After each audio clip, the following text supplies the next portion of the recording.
Underground.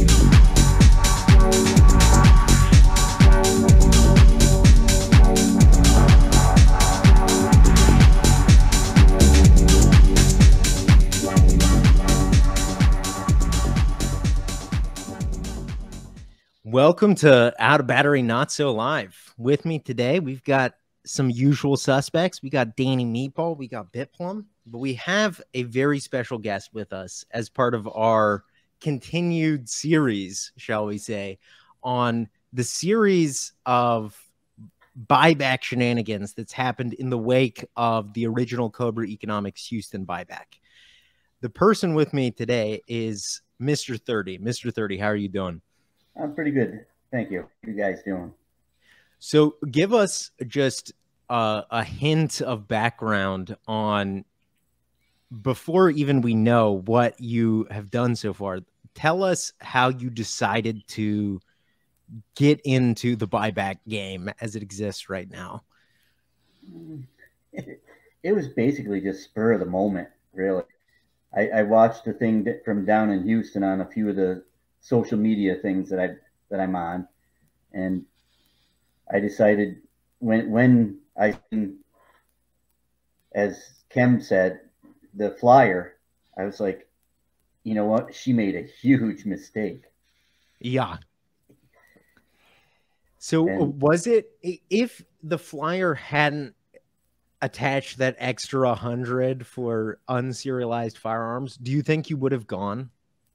I still would have, yes. Okay. Yeah.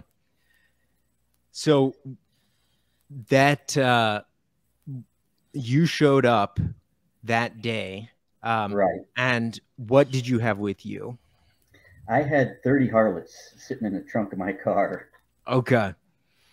And when you got to the actual buyback itself, what was your experience like interacting with the buyback staff, the sheriff's office, etc.? Well, the first thing, I'm always early to anything, so I was there an hour early. I drove by the place just checking it out because I was paranoid as hell. So Okay. I drove by and went up about a mile away was a gun store I just stopped in to see there, but they were closed. So I waited half an hour and still got there half an hour early. So I pull into I'm like the first one there, and I'm sitting there. An officer comes up and I rolled the window down. He's asked me, "Oh, you here for the gun buyback?" I said, "Yeah, I'm here." He's like, "Oh, how many do you have, and what are they?" I was like, "I have 30 handguns. They're ghost guns." And the look on his face was like, and then like about 15 minutes later, Kem pulls in. He's way off in the distance.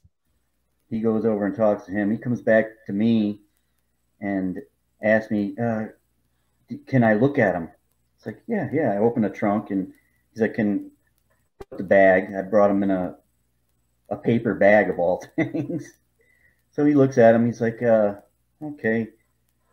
And then he says, "I got to go, call," because then he comes back and he says, "We didn't bring enough money but just you and this other gentleman," which turns out to be Kem. They didn't have enough money for just the two of us. Yeah. So just you two alone bought out everything planned for the buyback out of the gate.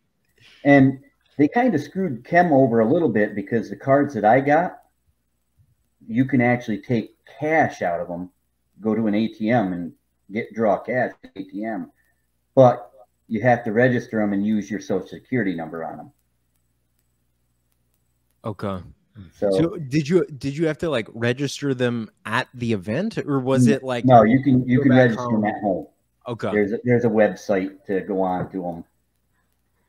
And I've done a couple of them so far. I've withdrawn some cash out, but so as he keeps coming back and between me and Kem, he comes back and now they're on a conference call. He's like, "Can I take some pictures?" Now he's pulling these Harlots out, taking pictures in my trunk. I am literally shitting bricks just now, and I'm sitting there. He's taking pictures. I had to show him how they opened and whatnot. I left them all open. And he's sitting there, okay. He's like, I'm dealing with people that don't know anything about guns. His higher ups and whoever he was conference call. And he's like, they keep asking me. This officer was pretty nice. He says, they keep asking me, what is he doing with these 30 pistols? And he's like, I keep telling him it's an amnesty program. I don't care. I can't ask him. And, you know, so we're sitting there and he walks away. And by this time, the bus rolls in for everybody else, and people start coming in. And, you know, I was pretty much alone for the most part, but dummy me pulled right in front of where the bus ended up pulling in. So you were like sort of trapped in by this bus pulling in? Yeah, the bus is like in front of me and I'm parked like back here. And Kem's like way over here in the side of the parking lot. Okay. And when did they start trying to negotiate with you? To tell you the truth, they never really negotiated with me. I don't know why. But he came back a couple times. Well, we may have to send you a check. And my reply was, it is what it is. And he'd walk away. Then he came back. Well, we may have to designate another time and meet you somewhere and get you the car someplace else at a neutral spot. And where's that? Yeah, well, he said, we'll have to figure it out. Canada. Right next to the prison. Yeah, pretty much. That's what I was thinking. So the cards that you got, were those the original cards that they had set aside, or were those part of the ones that they went these were the ones that they set aside. These are the ones I used. You know? Okay. I don't care. You can look at the number. I think there's probably $1 left on this one. Okay. So let's talk about the Harlots you printed for a sec. So you had 30 Harlots. To what extent do you think they were functional? Like, did they have barrel liners in them? Yes, I had barrel liners in them. I had two. There was one. If you look at the one picture, there's a black one with a long piece of actual barrel in it. That one was probably fully functional because that was I put it on a lathe and cut it down and fit it into the channel because I wanted a longer one for. I was originally going to keep that for myself at some point in time, but you know, it never. So I'm going to add this to the stream right now. Bit just brought this up. So this looks to be a bunch of them. So is this longer one the one on the left in black here? Yes. Okay. An actual rifled barrel. With what is your experience in 3D printing? Like, was this something that you started doing specifically for this task, or have you been 3D printing for a long time now? Really, I got my first printer about January of this year. I worked a ton of overtime in December, and I decided not so much it wasn't for guns or Second Amendment type stuff, but just I thought 3D printing was pretty cool. So I ended up buying an Ender 5 Plus. Okay. And then I can't do anything in moderation. So not even soon after that, I bought a longer LK5, a used G-Tech A10M, and a longer LK1. Okay. So at this point, you've got like a little farm going. So pretty much. Churning out 30 Harlots in the course of a couple weeks is not a huge imposition. Not really. Okay. But originally going to do 50 of them. But of all things, my Ender 5 Plus broke down. Okay. Of course. So of course, yeah. So I ended up doing the longer LK5. Okay. Had you been printing firearms before you got involved in this buyback?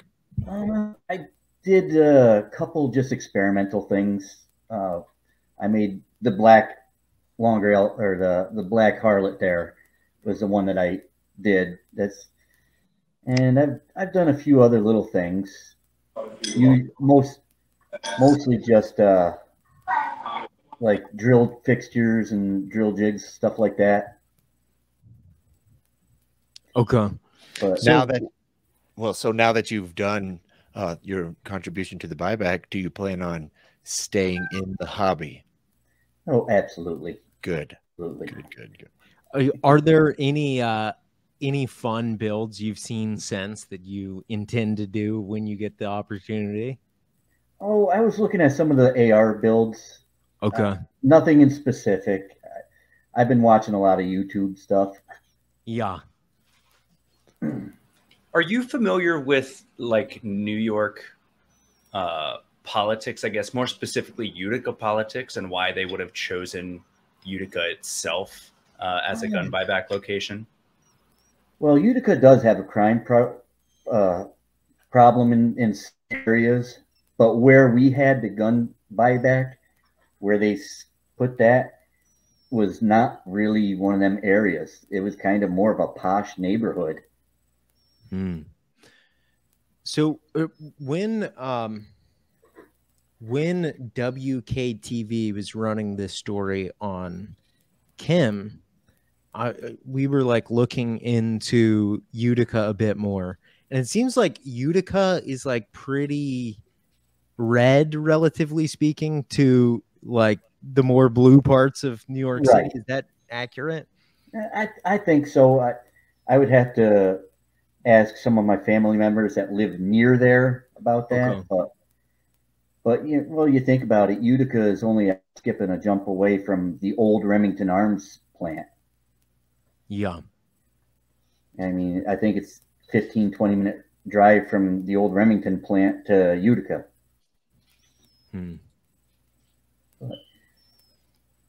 So let me take a look here.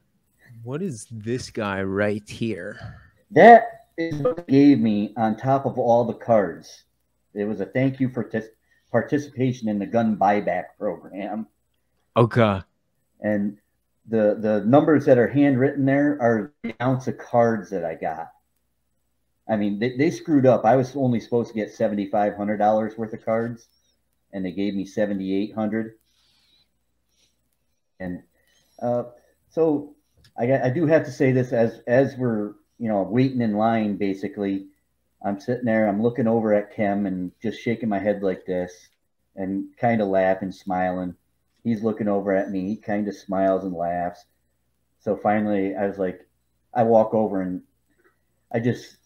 he kind of looks at me kind of funny. He's like, "Are we on the same page?" I said, oh yeah, we're on the same page. So he puts his hand out and shakes my hand and asks how many I brought. I said, I brought 30 Harlots. He's like, I didn't even think about that. And then I asked him what he brought. Didn't get any names. I wanted to, anonymous stuff.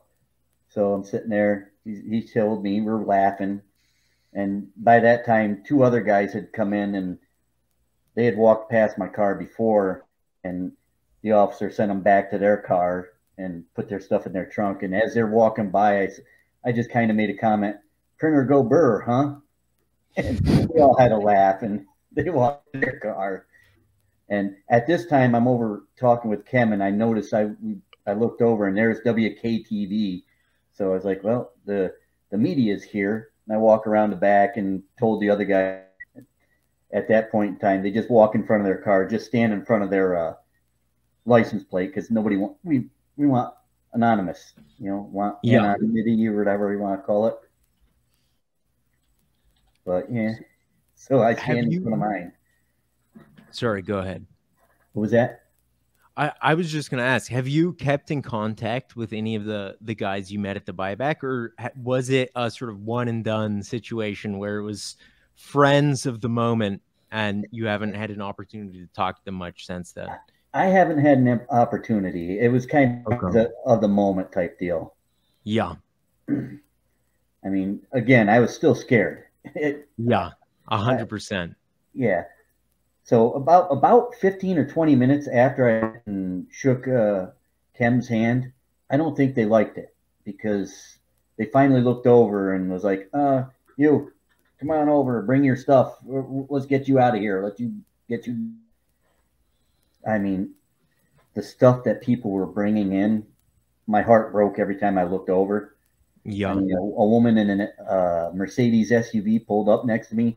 She brought out 2 long gun cases, and I'm looking. I had a good view of the stuff people were bringing in, and when the police officers pulled it out, one was an over-under shotgun, probably a $500 to $1,000 gun that she got paid $75 for, and then in the other one, they pulled out of the case is a semi-automatic shotgun, again probably a $500 to $1,000 shotgun. And again, $75 for. Mm-hmm. And the weird thing about that one was I didn't see any pictures of either of those guns in any of the pictures that they released. That's interesting.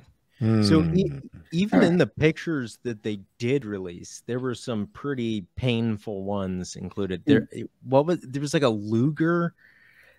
Yeah, I didn't see that one. Okay.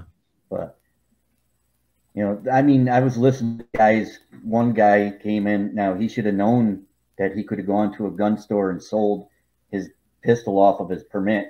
He had to get a special waiver to get get the gun off his permit. And I think that was a Glock or something like that. So, conspiracy theory here, you know, put on your tinfoil hats. What if those 2 long guns disappeared because somebody doing the buyback wanted them because they were pretty nice? They were nice. Then they could have been. I looked at an older couple. It was mostly older people that were bringing in stuff. I mean, they were even allowing. They were giving $25 for people that brought in BB pistols, stuff like that. Okay. Because they didn't know what to do. They didn't want, you know, kids getting them if they threw them in the garbage or something. I guess. But they were giving $25 for stuff like that. Do you think the streets are safer because of the guns turned in at this buyback? Absolutely. And if you can't, absolutely. And that's a not, but a lot of machine guns were taken off the street that day. I mean, that is true. That is true. Yes. An unprecedented number of machine guns. Yes. I would have never have thought of doing that. And if I had done that, I think I would have been literally shitting bricks. Yeah.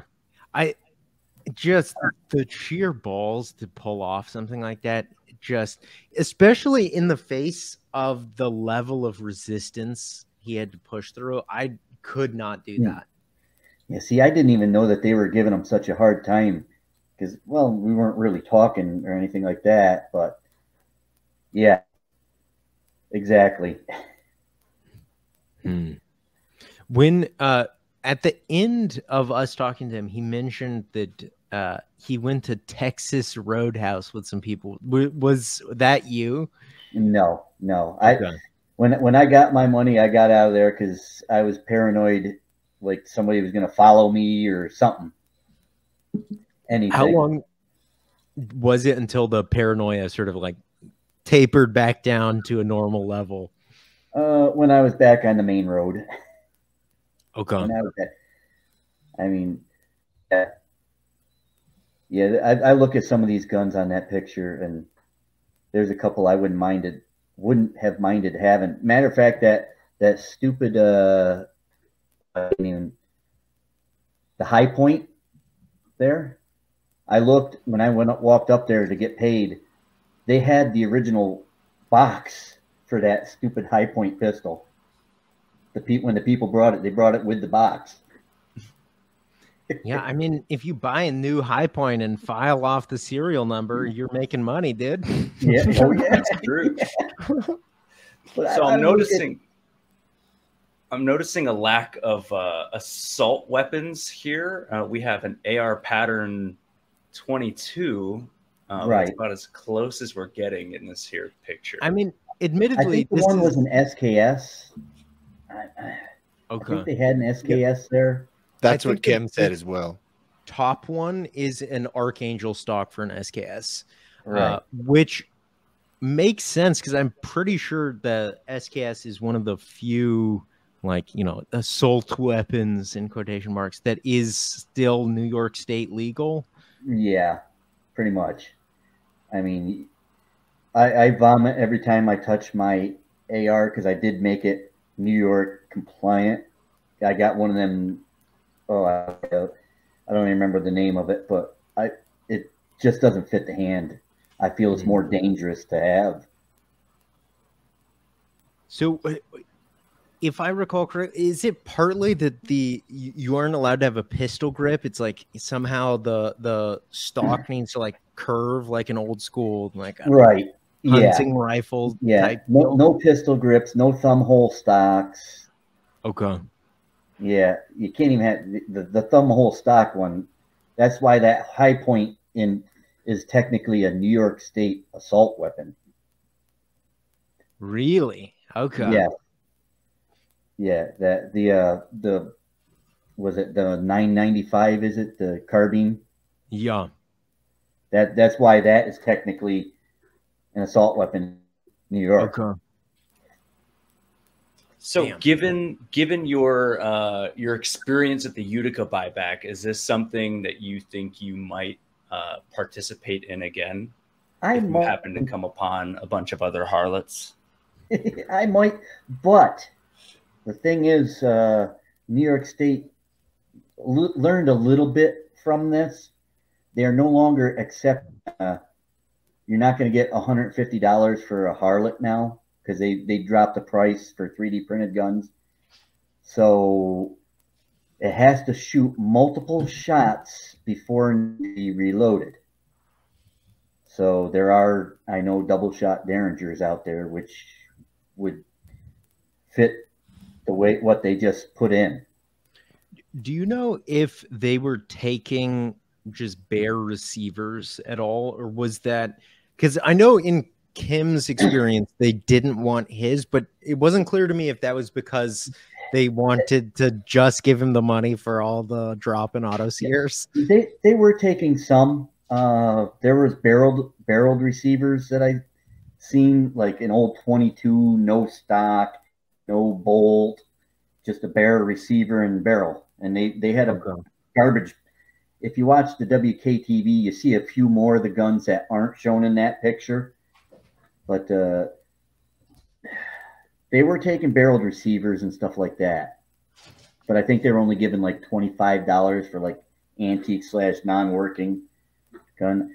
I actually had in my, I didn't do anything with it. I had an old Winchester Model 69 pre-1968, so it has no serial number. I had a barreled receiver. I was going to try and tell it's a ghost gun because it doesn't have serial numbers, and it's $25. I should have got another $125, but I decided, nah, I'm not going to push it.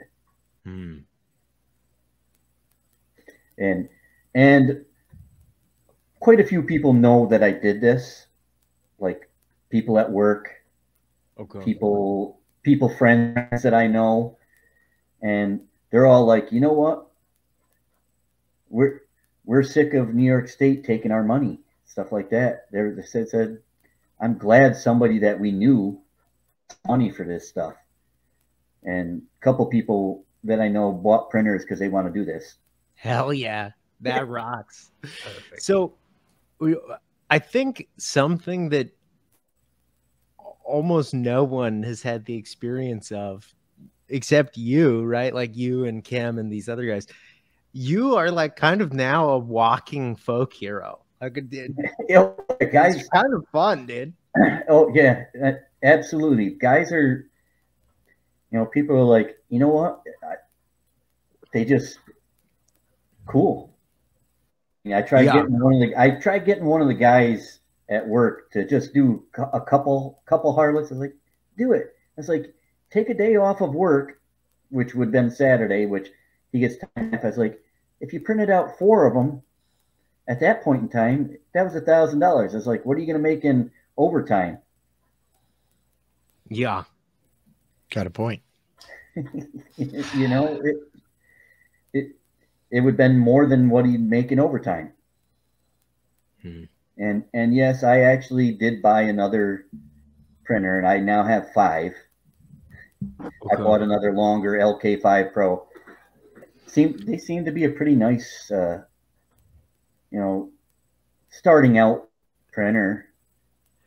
So relating to that, I think a question that we've been asking the buyback guys so far to sort of dunk on buybacks. Have you bought any factory firearms with your casino winnings? I put a down payment on. I'm a big surplus guy. I love surplus firearms. I put a down payment on a Star Model BM pistol. Okay. And cool.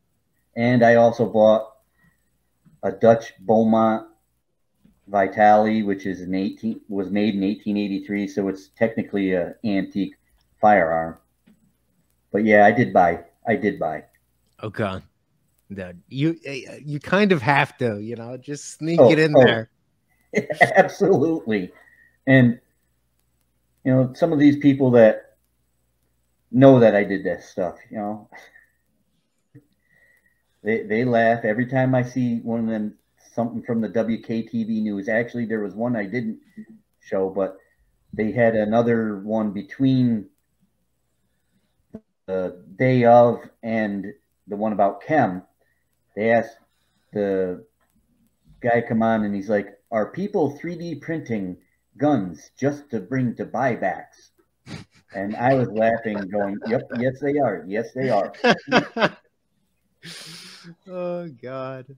And again, of course, they showed the ones that I had done picture on that one, too. Yeah. So how long do you think this is going to last? Do you think we're in like a little loophole period, or do you think we're just going to find new spots? For now, because New York City sets most of the politics for the rest of New York, kind of like Chicago and Illinois. We're stuck in it for a little while here. And I don't see, one of my friends said he wanted to be a fly on the wall Monday morning on that whole, I can't imagine what it was like, in Albany, Letitia James having to tell these people, I had to spend over $40,000 to pay these people off. Yeah. I kind of wanted to be yeah. I still laugh every day. I've spent a little bit here, a little bit there. I'm trying to get my second car back up and running type. So that's about it. I have probably spent $1,200. That's about it. Okay.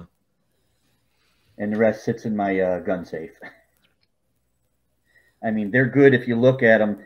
Valid through, most of them are 4/29. 2029 is what they're good for. Okay.